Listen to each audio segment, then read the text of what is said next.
প্রথমত ওদের কাছে বোধহয় জানেন আমি কোথায় থাকি। তদন্তকারী সংস্থা একটা কেসে তদন্ত করছে, সেখানে আমি 7 বছর ধরে কোথায় থাকি সেই তথ্য তাদের কাছে নেই।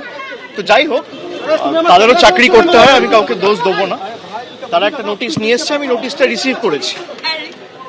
রিসিভ করেছি এবং পরবর্তীকালে আমি নোটিশ পড়িনি এখনো, যেহেতু ওরা অনেকক্ষণ ধরে অপেক্ষা করছে, আমি রিসিভ করে ছেড়ে দিয়েছি এবং তার যা উপযুক্ত ব্যবস্থা আমি আমার আইনজীবীর সাথে কথা বলবো এবং আমাকে যদি কোথাও কোনো সহযোগিতায় দরকার পড়ে, যদি ডাকে আমি যাব।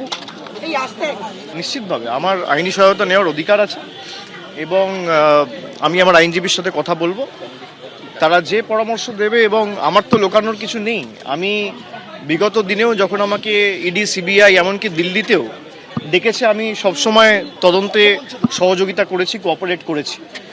12 বার দিল্লি কলকাতা মিলিয়ে এদের কাছে অ্যাপিয়ার করেছি।